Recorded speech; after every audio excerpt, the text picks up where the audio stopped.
Hello friends, good morning. ഒത്തിരി സ്വപ്നങ്ങൾ സീരിയലിൻ്റെ ഇന്നത്തെ എപ്പിസോഡ് റിവ്യൂയിലേക്ക് എല്ലാ കൂട്ടുകാർക്കും സ്വാഗതം.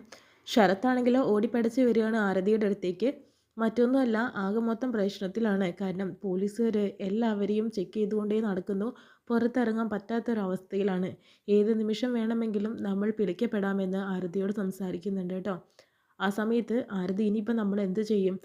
അത് പിന്നെ ഇപ്പോൾ കുറച്ച് ദിവസത്തേക്ക് ഇനി ഇങ്ങനെയൊന്നും ചെയ്യേണ്ടെന്ന് വെക്കാം. പാഴ്സലൊന്നും കൊടുത്തു വിടാൻ പാടില്ല. അങ്ങനെയാണെങ്കിൽ പെട്ടെന്ന് നമ്മൾ പിടിക്കപ്പെടും.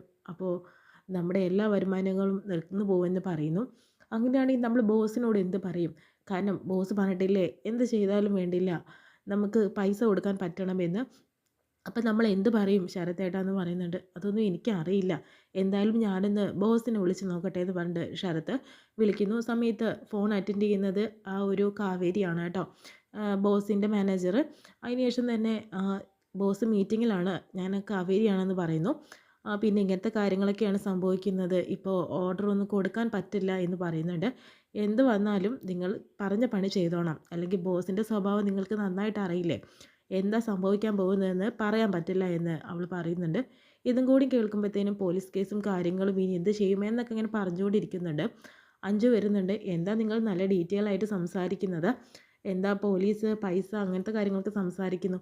ഒന്നും പറയണ്ട അഞ്ചു, ശരത്തേട്ടൻ ഇന്ന് സീറ്റ് ബെൽറ്റ് ഇട്ടിട്ടുണ്ടായിരുന്നില്ല, അതുകൊണ്ട് എന്താ ശരത്തേട്ടന് അത്രയും പൈസ നഷ്ടമായി എന്ന് പറയായിരുന്നു.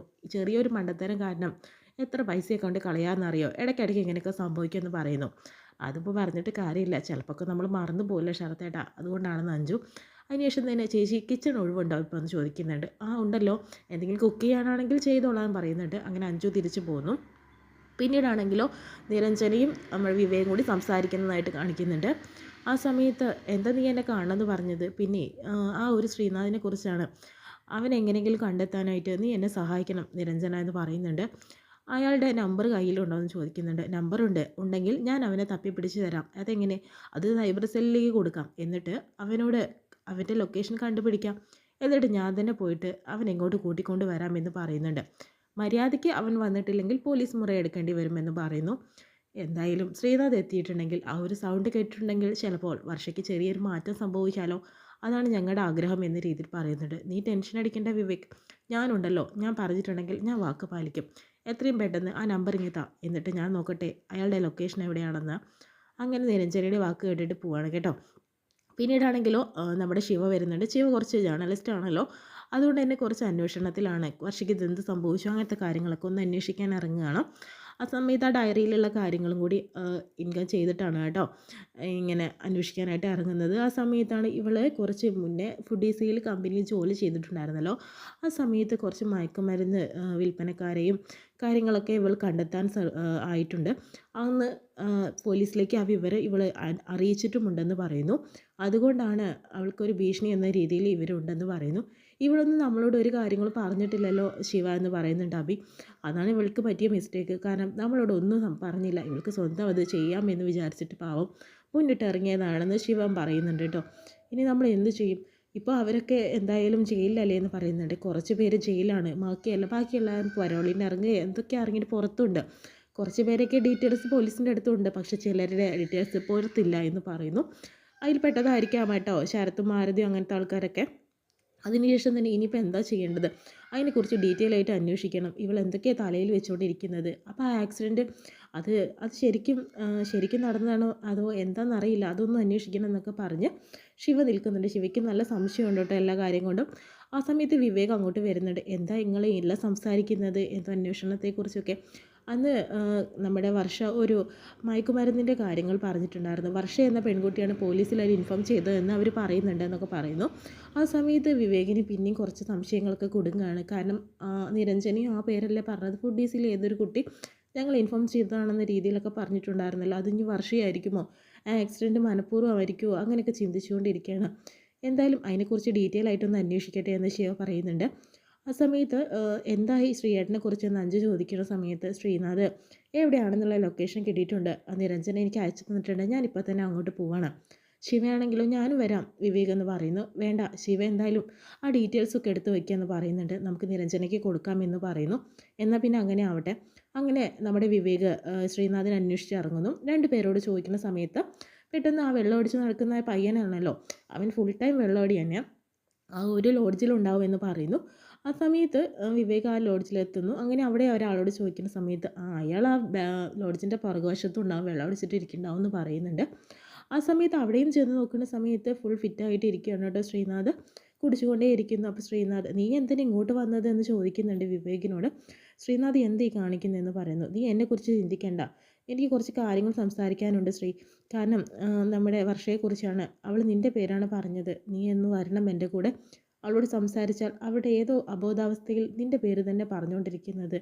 ഒന്ന് കണ്ട് അവളൊന്ന് സംസാരിച്ചാൽ ചിലപ്പോൾ അവൾ തിരികെ വന്നാലോ.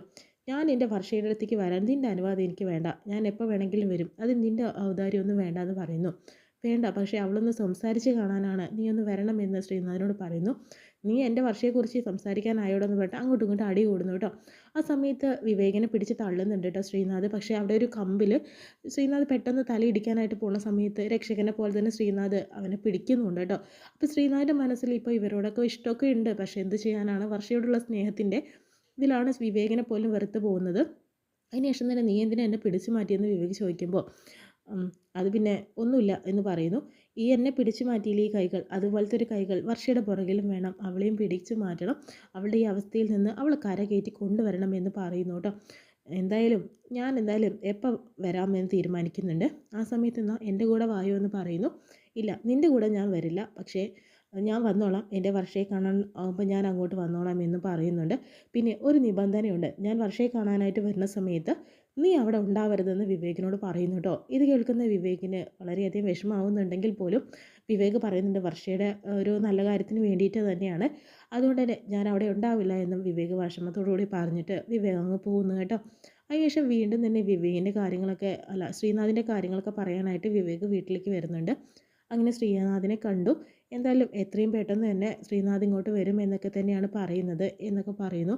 എന്തായാലും കാര്യങ്ങൾ നടക്കട്ടെ, ശ്രീനാഥ് ഒന്ന് വന്നു കിട്ടിയാൽ മതിയായിരുന്നു, ഇവളോട് സംസാരിക്കട്ടെ, ഇവൾ അതിന് മറുപടി കൊടുക്കുമോ നോക്കാലോ എന്ന് എല്ലാവരും ഒരു ആശ്വാസം ഉണ്ട് കേട്ടോ അവർക്കൊക്കെ. ശ്രീനാഥ് പിന്നെയും കുറച്ച് കാര്യങ്ങളൊക്കെ ചിന്തിച്ചുകൊണ്ടിരിക്കുകയാണ്, മദ്യപിക്കുന്ന കാര്യങ്ങളെല്ലാം, അതുപോലെ വർഷയെ ആദ്യമായിട്ട് കാണുന്നതൊക്കെ. ശ്രീയേട്ടനോട് എപ്പോഴും പറഞ്ഞിട്ടില്ലേ മദ്യപിക്കരുത് അങ്ങനെ ഇങ്ങനെയെന്നൊക്കെ പറയുന്നുണ്ട്. ആ സമയത്ത് ഇതൊരു മെഡിസിൻ തന്നെയല്ല വർഷ, അതുകൊണ്ടാണെന്ന് പറയുന്നു.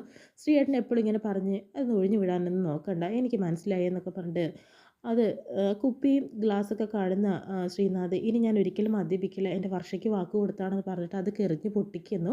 ആ സമയത്ത് നമ്മുടെ രാഘവൻ അങ്ങോട്ട് എത്തുന്നുണ്ട്. എന്താ മരുമോനെ നീ കാണിച്ചത്, എന്താടാ ഒരു തുള്ളി കൂടെ വെച്ചിക്കാതെ നീ അത് മൊത്തം പൊട്ടിച്ച് കളഞ്ഞോ എന്ന് ചോദിക്കുന്നു കേട്ടോ. ഇനി ഞാൻ കുടിക്കില്ല, നീ എന്നെ ചതിക്കല്ലേ, നീ എന്തീ പറയുന്നത്, കുടിക്കില്ല എന്നോ, ഞാൻ എൻ്റെ വർഷയ്ക്ക് ഞാൻ വാക്ക് കൊടുത്തിട്ടുണ്ട്, ഇനി മേലെ ഞാൻ കുടിക്കില്ല എന്ന്, അതുകൊണ്ട് തന്നെ ഇനി ഒരിക്കലും ഞാൻ കുടിക്കില്ല എന്ന് പറയുന്നുണ്ട്. അപ്പോഴത്തേനും നീ അത് വിട്, ആ വിവേകിന് പുറകെ ഉണ്ടാകുമ്പോൾ പിന്നെ നിൻ്റെ അടുത്തേക്ക് വരുമോ, ഇല്ല, ഞാൻ ചെല്ലുന്നത് തന്നെ വർഷയെ കൂട്ടിക്കൊണ്ട് വരാൻ വേണ്ടിയിട്ടാണ് എൻ്റെ ജീവിതത്തിലേക്ക്, ഈ അവസ്ഥയിൽ നിനക്ക് എന്ത് ചെയ്യാൻ പറ്റും അവളെ എന്ന് പറയുന്ന സമയത്ത് നിങ്ങളല്ലേ പറഞ്ഞത് അവൾ എൻ്റെ പേര് പറയുന്നുണ്ടെന്ന്, അപ്പോൾ എനിക്കറിയാം അവളെ എങ്ങനെ കൂട്ടിക്കൊണ്ട് വരണമെന്ന് കേട്ടോ. അങ്ങനെ ഒരു ഉറച്ച നിലപാടിൽ നിൽക്കുകയാണ് കേട്ടോ ശ്രീനാഥ്. എന്തായാലും ഒരു പക്ഷേ വർഷയ്ക്ക് അത് കൂടുതൽ കാര്യങ്ങൾ ശ്രീനാഥിനോട് അറിയണമെന്നുണ്ടായിരിക്കാം, അന്നൊന്നും പറയാൻ സാധിച്ചില്ലല്ലോ, അബോധാവസ്ഥയിൽ ആ ഒരു മനസ്സായിരിക്കും ഉണർന്നിട്ടുണ്ടാവുക, പക്ഷേ യഥാർത്ഥ സ്നേഹം വിവേകിനോട് തന്നെയായിരിക്കും കേട്ടോ. ഇത്രയും കാണിച്ചുകൊണ്ടാണ് ഇന്നത്തെ എപ്പിസോഡ് വിശേഷം കഴിയുന്നത്.